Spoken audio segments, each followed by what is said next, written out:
Today I'm doing a Stick Facts Part 2, NHL Stick Facts. This is about NHL players and what they did in the past using the sticks and certain things they did. And from what I know and from what I heard, so this is a Stick Facts. So 1973, the greatest player of all time, Bobby Orr. Besides Wayne Gretzky, Bobby Orr was the greatest. And he looked in the rule book in 1973, saw that there's no rule on using tape on the blade or not. So he was the first guy to go with no tape on the hockey stick blade. And the very first shot he took, he actually scored on it, believe it or not. So that was amazing. So first shot of that game, and he scored. So the next one is use of a legal stick. Players that use a first and second period stick and a third period stick, which is the legal curve. So you go illegal curve first and second, and third period is legal. There's two players that I know of, and that's all I could say. So that's that's their choice. I don't know if it made a difference in their career or not. Who knows? I mean, Marty McSorley, I remember that. He got caught for that. And then I've seen Jason Spezza is another guy who's trying to break his stick before the referee came over. I mean, those are obvious. They got caught for it. But they changed the rule from 1/2 inch to 3/4 inch over the years, recently. So the next one, Esposito used a full length. Phil Esposito, he holds the record for the most shots in a single season, 550 shots. First guy to score 70 goals. He had 76 goals that year. He uses a full length stick. Blade was 3 inch by 12.5, 63 inch, whatever they had the max back then. He used a full length. He never cut the sticks. Needed a full blade to make sure he gets the puck. He was always in the slot. That's what he was known for. Always shot from the slot. And that's what he was known for. So another one, most pickiest player for ordering sticks. And many companies have told me this. And he's a Hall of Famer. He's one of the greatest shooters of all time, Brett Hull. Brett Hull was the most pickiest player, would send him back a dozen sticks. If he didn't like them, he'll just send them right back. And the companies just did not want to deal with him. But you know what? He knows what he likes on those blades. They call it a banana blade because it's shaped like a banana. That was his blade. And I think I've seen that pattern, believe it or not, in True. Right now, they sell it in retail. It's similar to the Brett Hull curve, but I don't know. I don't use True, but I've seen a kid use it. It's identical to what Brett Hull used, but I don't know the curve name. I'm sorry. I wish I knew. But maybe I'll ask and make another video on it and kind of show you guys, that curve, if I can get a hold of that stick and go over it, because that's what the same as what I've seen. Player who was very superstitious, Luc Robitaille. He used to take the white tape or black tape, mostly white, and he would not pat the tape down. The way he taped it was the way he left it. That was his superstition. Lucky Luke scored 700 plus goals in his career. He knew what he was doing, so that's amazing. Stan Mikita, Chicago Blackhawks, first guy to curve the stick. So what happened with this one was they were at a practice in Chicago Stadium, and Bobby Hull, in the practice, he's leaving the ice. He sees Stan Mikita kind of leaning on the stick in frustration, trying to break the stick. So he leaned on it and kind of turned into a V shape. And then he took a shot from there, and the thing went like a rocket. He was never seen that before. This was like early 60s. And then he showed Bobby Hull. Bobby Hull came back out, and it's like, wow, what's this? So the first batch, I think they ordered from Northland. They said, we'd like you to curve the blade. So after that, they were getting torches, heating them up and bending them in the door jams and wherever they can. And so that's how that started, early 60s. Before that, everybody used a straight blade. Now, there's a claim that Andy Bathgate was the first one to curve a stick, but the proof is that Stan Mikita's actually, people said they saw him bending that thing and trying to break the stick the first one.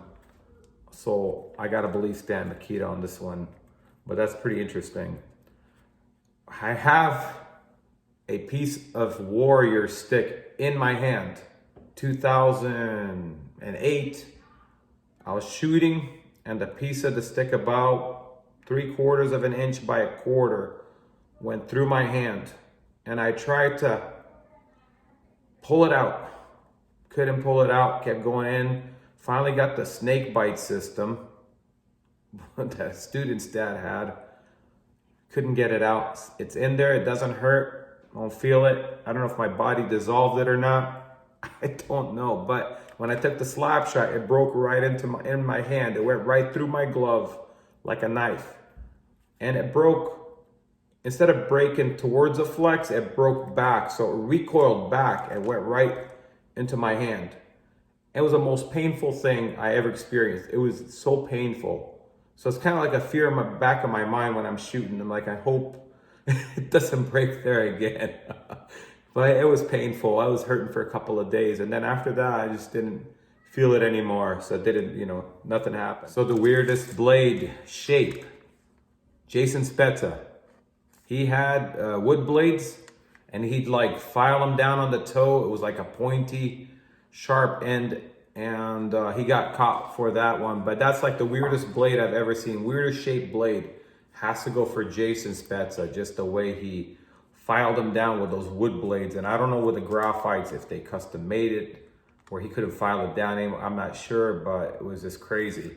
The next thing to know, True company, the True sticks used to be Combat.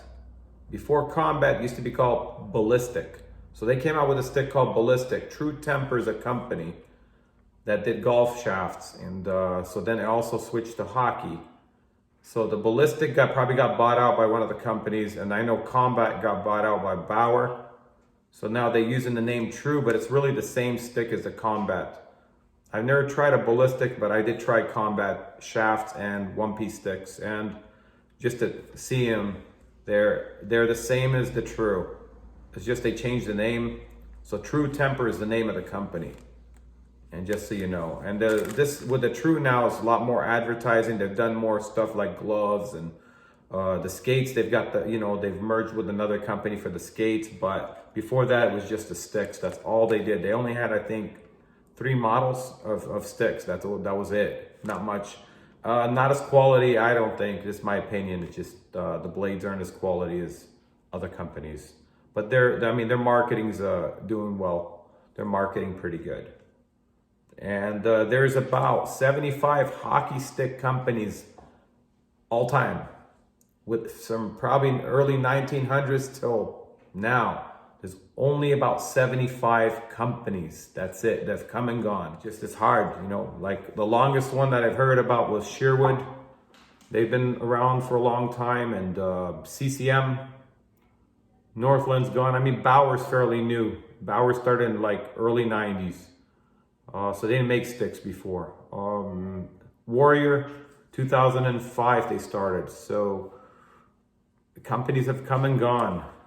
But I would have to say Sherwood has been around probably the longest. If you look at time-wise, they've been around for a long time, Sherwood. And Northland he came and gone.